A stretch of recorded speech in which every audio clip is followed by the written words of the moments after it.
विधानसभेत एरवी विरोधक विरुद्ध सत्ताधारी असं चित्र असतं। विरोधक सत्ताधाऱ्यांवर आरोप करतात, मात्र आता सत्ताधारी पक्षातील नेते सरकार विरोधात बोलू लागले। एकनाथ खडसे यांनी सरकारला घरचा आहेर दिलाय। MIDCच्या जमिनीबाबत 2 अधिवेशनापासून माहिती मागतोय, मात्र ती अद्यापही मिळालेली नाहीये असा आरोप करत माहिती का लपवली जातेय असा सवाल खडसेंनी उपस्थित केलाय। कागदपत्र सभागृह ठेवण्याच्या संदर्भामधला माझा विषय असा आहे की मागच्या अधिवेशनापासून तर या अधिवेशनापर्यंत मी सातत्यानं उद्योग विभागाला काही प्रश्न विचारतोय की मला ही माहिती पाहिजे।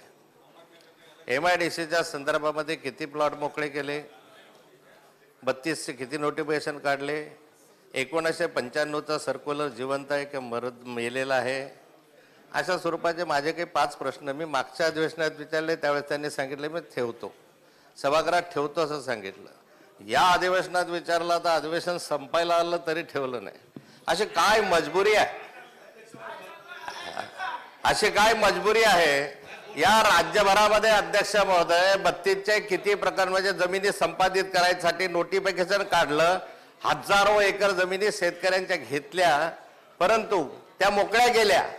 असे किती मोकळे केलेले भूखंड आहे ही माहिती मी सभागृहात विचारतोय, पण अध्यक्ष महोदय ते देऊ शकत नाही।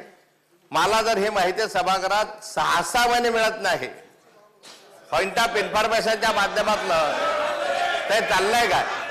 आपल्या माध्यमातून माझी विनंती आहे की ही मला या पुढच्या आठवड्यात मंगळवार बुधवारला तरी मिळेल का? नाही तर हे अधिवेशन गेलं, एक वर्ष जर भांडून जर मिळत नसेल या ठिकाणी माहिती, तर माहिती शासन का दडवताय, काय लपवताय, काय त्याच्यामध्ये असं आहे की तुम्ही मला माहिती देऊ शकत नाही? या संदर्भामध्ये अध्यक्ष महोदय माझी आपल्याकडून अपेक्षा आहे की आपण हे कोणत्याही स्थितीमध्ये मला ही माहिती या सभागृहामध्ये ठेवली गेली पाहिजे आणि ते मला पुढच्या आठवड्यात तरी प्राप्त झाली पाहिजे। नाहीतर काय म्हणजे काय असा गुपित आहे त्याच्यामध्ये की माहिती तुम्ही देत नाही त्याच्यामध्ये? अध्यक्ष महोदय म्हणजे एका प्रकरणामध्ये अध्यक्ष महोदय ती माहिती आली की मग समजू शकेल। माहिती एक वेळा हातामध्ये आली, माझ्याकडे काही माहिती आहे, काही विखे पाटलांकडे माहिती आहे, ते बोलले जातात या संदर्भामध्ये, आणि त्यामध्ये फार मोठ्या प्रमाणावर अफरातफर झाल्याची शंका असल्यामुळे ही माहिती सभागृहात येत नाही असा माझा आरोप आहे।